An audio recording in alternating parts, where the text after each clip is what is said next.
Y cuando Jesús nació en Belén de Judea en los días del rey Herodes, he aquí unos magos vinieron del oriente a Jerusalén, diciendo: ¿Dónde está el rey de los judíos que ha nacido?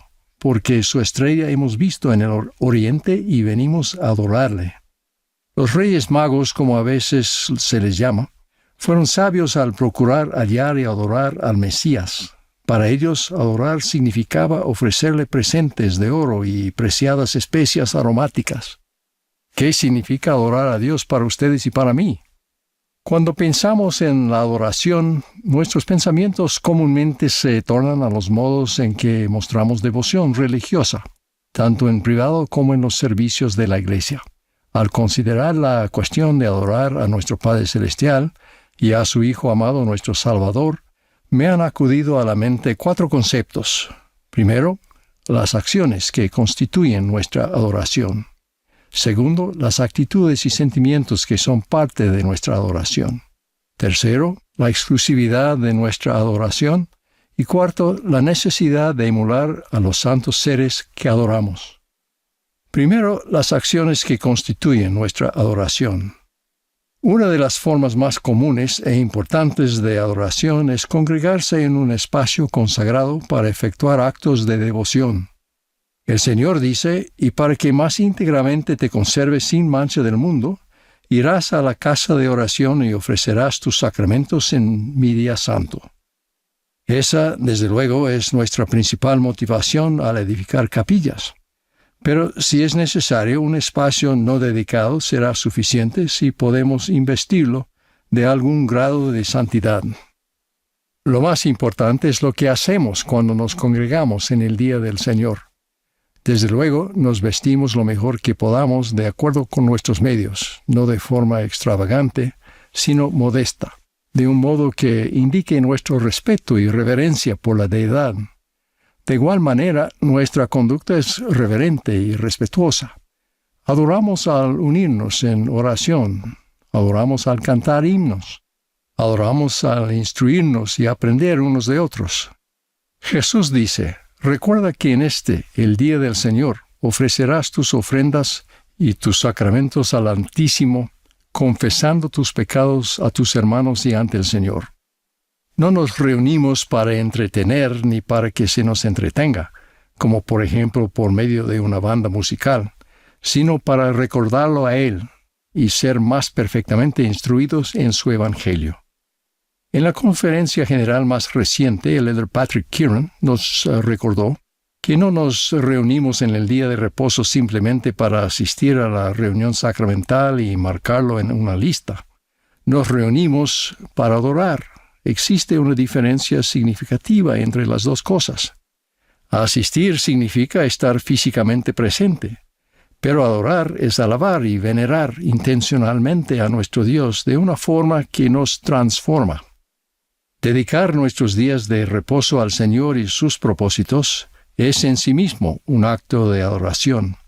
Hace algunos años, el entonces elder Russell M. Nelson observó: ¿cómo santificamos el día de reposo? En mi juventud estudiaba las listas que otras personas habían recopilado de lo que se podía y lo que no se podía hacer en el día de reposo. No fue sino hasta más adelante que aprendí de las Escrituras que mi conducta y mi actitud en el día de reposo constituían una señal entre mi Padre Celestial y yo.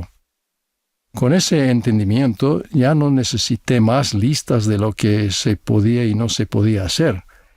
Cuando tenía que tomar una decisión en cuanto a si una actividad era o no era apropiada para el día de reposo, simplemente me preguntaba a mí mismo: ¿qué señal quiero darle a Dios?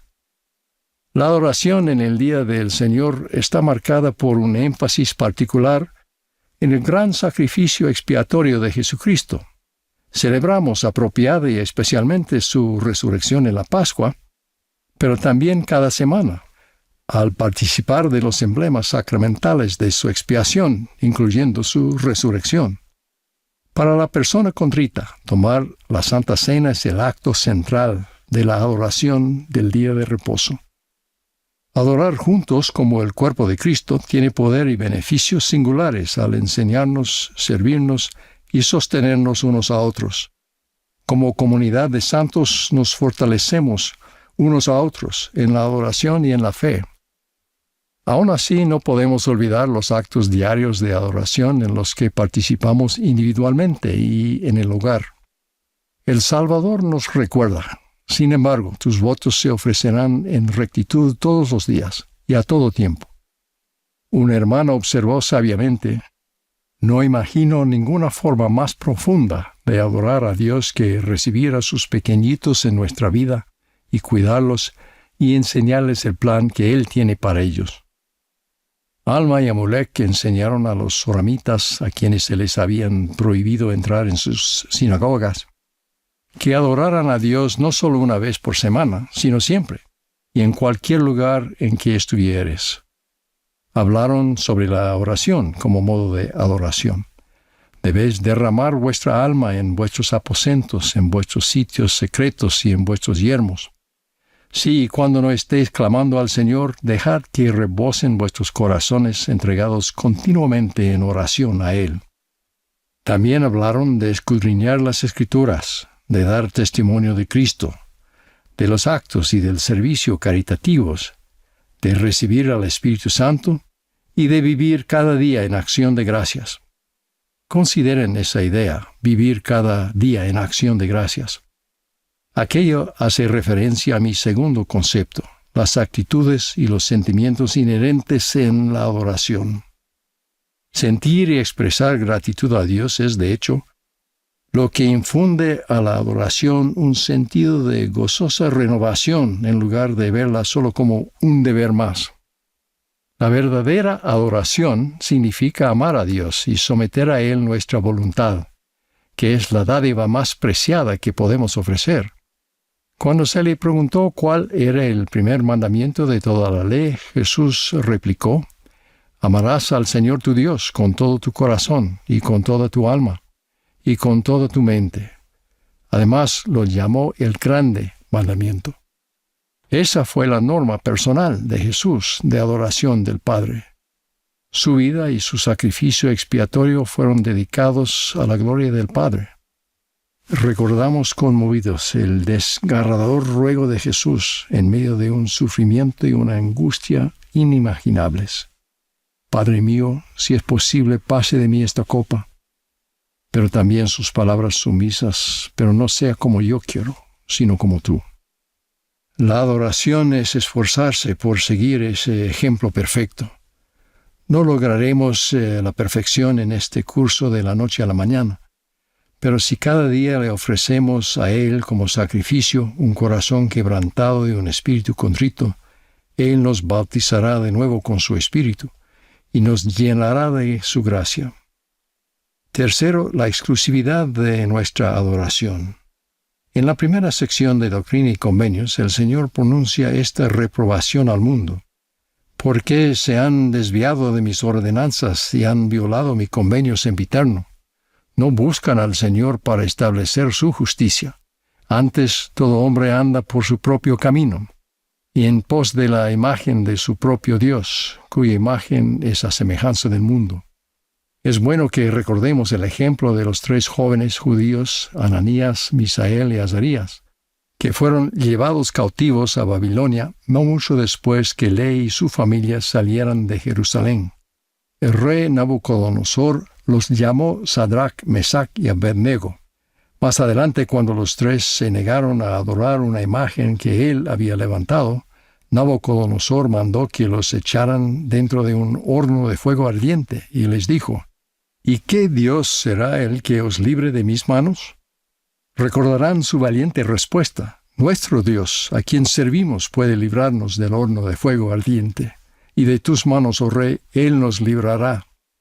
Y si no, has de saber que no serviremos a tus dioses, ni tampoco adoraremos la estatua que has levantado.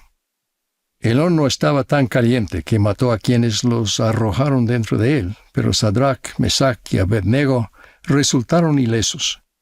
Entonces Nabucodonosor habló y dijo: bendito sea el Dios de ellos, de Sadrach, de Mesach y de Abednego, que libró a sus siervos que confiaron en él, y entregaron sus cuerpos antes que servir y adorar a otro Dios que no fuese su Dios. confiaron en Jehová para la liberación. Y si no, es decir, aunque Dios en su sabiduría no impidiera su muerte, aún así se mantendrían fieles a Él. Cualquier cosa que tenga precedencia por encima de la adoración al Padre y al Hijo se vuelve un ídolo. Quienes rechazan a Dios como la fuente de la verdad o repudian toda responsabilidad ante Él, en efecto lo sustituyen y se erigen a sí mismos como su propio Dios. Aquel que antepone la lealtad a algún partido o alguna causa a la dirección divina, adora a un Dios falso. Incluso quienes aparentan adorar a Dios, pero no guardan sus mandamientos, andan por sus propios caminos. Con sus labios me honran, pero su corazón lejos está de mí. El objeto de nuestra adoración es exclusivamente el único Dios verdadero, y Jesucristo a quien Él ha enviado. Finalmente, la necesidad de emular al Padre y al Hijo. En última instancia, la forma en que vivimos podría ser la mejor y más genuina forma de adoración. Mostrar nuestra devoción significa emular al Padre y al Hijo, cultivando sus atributos y carácter en nosotros mismos. Si, como dice el refrán en inglés, la imitación es el modo más sincero de alabar, entonces podríamos decir con respecto a la deidad que la emulación es el modo más sincero de venerar. Aquello implica un esfuerzo activo y sostenido de nuestra parte por buscar la santidad. Pero el llegar a ser más semejantes a Cristo es también el resultado natural de nuestros actos de adoración. La frase del Elder Keeran, citada anteriormente sobre adorar de una forma que nos transforma, es significativa. La verdadera adoración es transformadora. Esa es la belleza de la senda de los convenios, la senda de la adoración, del amor y de la lealtad a Dios. Entramos en esa senda mediante el bautismo, prometiendo tomar sobre nosotros el nombre de Cristo y guardar sus mandamientos. Recibimos el don del Espíritu Santo, el mensajero de la gracia del Salvador, que nos redime y nos limpia del pecado, conforme nos arrepentimos. Incluso podríamos decir que al arrepentirnos lo estamos adorando.